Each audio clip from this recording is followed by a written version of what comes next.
उनके पिताजी ने, उनका भाई भी था और मतलब उनके सब लोग, पूरा परिवार था उनके घर पे। इस हैवानियत में न सिर्फ वो शामिल होता है बल्कि उसके माता पिता सब शामिल रहते हैं, लेकिन किसी ने उसे रोकने की कोशिश नहीं की बल्कि उसकी अस्मत को तार तार करते रहे। पीड़िता का आरोप है कि उसे जबरन मारपीट कर गौमांस खिलाया गया और रोजा रखने के लिए दबाव बनाया। फिर अभी परसों हमें बुलाया गया, मतलब फोन करके कि मोहनलालगंज आओ और नहीं आओगी तो तुम झेलना, तुम्हें भी मारेंगे, तुम्हारे परिवार को सबको मार डालेंगे। काफी दिनों तक कैद में रहने के बाद आरोपी पीड़िता को घर के बाहर कर देता है, लेकिन उसका पीछा नहीं छोड़ता बल्कि उसके और उसके परिवार को जान से मारने की धमकी देते हैं। हालांकि पीड़िता ने किसी तरह हिम्मत कर पुलिस में सभी आरोपियों के खिलाफ शिकायत दर्ज कराई है। देखा दर्शकों आपने कैसे अखिल बन जाता है। सिर्फ और सिर्फ उसकी एक ही कोशिश थी, लव जिहाद और फिर धर्मांतरण। लेकिन आखिर वो क्या क्या करता है समझ लीजिए, सुन लीजिए, सावधान हो जाइए दर्शकों। बता रहा हूं आपको केस 1। विवाहित महिला से अकील ने नाम बदलकर दोस्ती की। अकील ने महिला को अपना नाम क्या बताया? अखिल यादव। एक ही कंपनी में महिला और अकील काम किया करते थे, लेकिन नाम बदल दिया। महिला 1 साल से प्राइवेट कंपनी में काम कर रही थी और आरोपी अकील ने महिला का मोबाइल नंबर निकाला, महिला को अखिल यादव बनकर कॉल किया। धीरे धीरे दोनों के बीच अच्छी दोस्ती की। महिला को कोर्ट में नौकरी दिलाने का झांसा दिया और 8 दिसंबर 2023 को अकील महिला को कोर्ट ले जाता है। अकील के पिता खलील और दोस्त वहां पहले से ही इंतजार कर रहे थे। इंतजार अहमद इसके दोस्त का नाम। महिला पर कागज पर साइन कराए जाते महिला से और आरोपी महिला को अपने घर ले जाता है, जहां अकील के पिता पर महिला के रेप का आरोप है। जनवरी में महिला को किराए के मकान में लेकर जाता है। वहां अकील के दोस्त इरफान, इंतजार और एक युवक पहले से ही मौजूद थे। अकील के दोस्तों पर भी महिला के साथ दुष्कर्म के आरोप लगे हैं दर्शकों। लेकिन आप समझिए कि अकील ने सारी हदें कैसे पार की। केस 2 आपको बता रहा हूं। महिला ने मोहनलालगंज थाने में एफआईआर दर्ज कराई और अकील पर रोजा रखवाने का, दबाव बनाने का भी उसने आरोप लगाया, शिकायत कराई है। प्रतिबंधित मांस खिलाने का भी आरोप लगाया। सोचिए आप, अकील, उसके पिता, दोस्तों पर रेप के आरोप लगे। पुलिस ने कई गंभीर धाराओं में मुकदमा दर्ज किया है। मामले में आगे की कार्रवाई करने में पुलिस की टीम जुटी हुई और पीड़ित महिला का बयान भी दर्ज कर लिया। लेकिन जो मैं आपको बता रहा हूं दर्शकों, वो एक एक बात एफआईआर में लिखी हुई है। सोचिए आप किस हद तक ये जा रहे हैं। लेकिन इन्हें सावधान किया है उत्तर प्रदेश के मुख्यमंत्री योगी आदित्यनाथ ने। सुनवाता हूं आपको।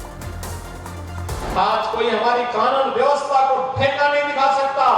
अगर ठेका दिखाने वाले को पता है कि अगर किसी बेटी की इज्जत के साथ खिलवाड़ करेगा तो फिर हाल क्या होने जा रहे हैं। और इसलिए भाइयों बहनों, सुरक्षा के इस बेहतर वातावरण में निवेश हो रहा है। नौजवानों के लिए नौकरी और रोजगार की सुविधाएं लाई जा रही हैं।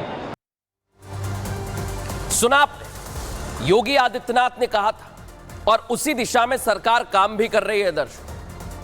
जो लव जिहाद की मंशा पाले हुए अवैध तरीके से धर्मांतरण करा रहे, सुन ले, दोषियों को पहली बार उम्र कैद तक की सजा होगी। यह प्रावधान है कानून में आजीवन कारावास का प्रावधान है और अगर दोषी पाए गए तो 20 साल की कैद तो पक्की समझिए, क्योंकि कोई भी अब धर्मांतरण के मामलों में एफआईआर दर्ज करा सकता है और सत्र न्यायालय से नीचे की अदालत में सुनवाई नहीं होगी। यानी आपके पास भी अगर जानकारी है तो आप भी इस मामले में पुलिस तक पहुंच सकते हैं और मामले का खुलासा कर सकते हैं। इसलिए दर्शकों, हम कह रहे हैं कि आपको सावधान रहना चाहिए, क्योंकि इस तरह की घटनाएं दिन ब दिन बढ़ती जा रही है।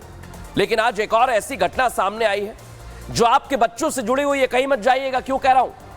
क्योंकि एक शिक्षक जिस पर आपके बच्चे की सारी जिम्मेदारी होती है, और अगर आपका बच्चा वेजिटेरियन है तो उसे जबरन मीट खिलाया गया। सोचिए आप, क्यों यह किया गया? यह हमारे मन में भी सवाल था दर्शकों। पूरा एक्सरे किया है हमने, क्योंकि हम देखते हैं तमाम तस्वीरें, कभी खाने में थूक देना, कभी थूक से मसाज करना।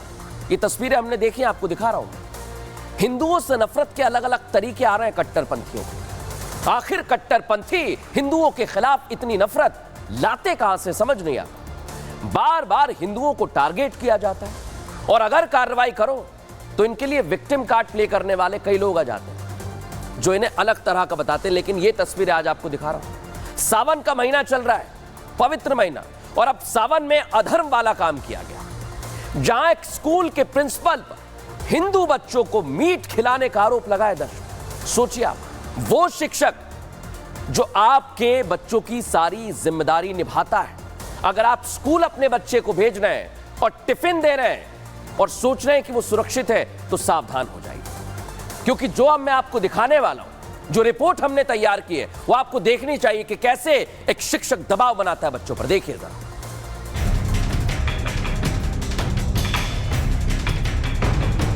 पुलिस के सामने खड़े इस शख्स का नाम इकबाल है, जो प्राइमरी स्कूल का प्रिंसिपल है। लेकिन शिक्षा के मंदिर में जहां बच्चे शिक्षा लेने आते हैं, वहां इस शख्स ने मीट वाली साजिश रची है।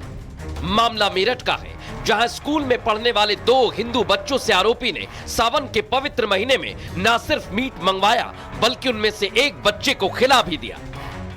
मुझसे जाकर मीट लिया, सोफा सही में 100 रुपए दे काट गया।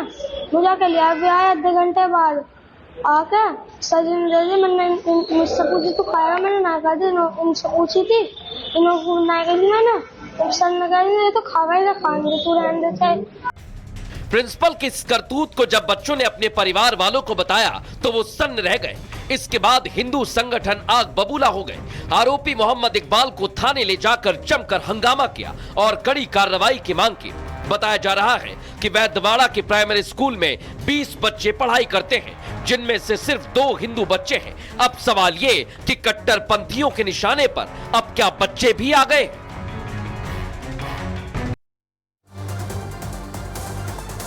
तो देखा दर्शकों आपने, अब बच्चे भी सुरक्षित नहीं हैं। बच्चे मासूम होते हैं और उन पर दबाव डालना बड़ा आसान होता है, लेकिन यहां ऐसा नहीं हुआ। दर्शकों आपके लिए केस लेकर आए, स्कूल के प्रिंसिपल इकबाल पर मीट खिलाने के आरोप लगे हैं। हिंदू बच्ची पर मीट खाने का दबाव बनाया गया। पीड़ित बच्ची ने पूरी कहानी कैमरे पर बताई है। दर्शकों, स्कूल में आलू और सोयाबीन की सब्जी आई थी। बच्ची और उसके भाई ने पेट भर खाना खा लिया। इकबाल ने 100 रुपए देने के बाद मीट मंगवाया। इकबाल ने मीट दोनों बच्चों को खाने दिया। हिंदू बच्ची ने मीट खाने से साफ इनकार कर दिया। बच्ची के मना करने पर उसके भाई को मीट खिला दिया। बच्ची ने पूरी बात अपने माता पिता को आकर बताई। और स्कूल में 20 बच्चे हैं और 2 ही हिंदू बच्चे हैं, बाकी सारे मुस्लिम हैं। गुस्साए लोगों ने इकबाल पर कार्रवाई की मांग की। पुलिस ने आरोपी इकबाल को हिरासत में ले लिया है। लेकिन एक और बात आपको बताने वाला हूं, केस 2, क्योंकि इस तरह की घटना पहले भी सामने आई है। तो क्या कोई साजिश की जा रही है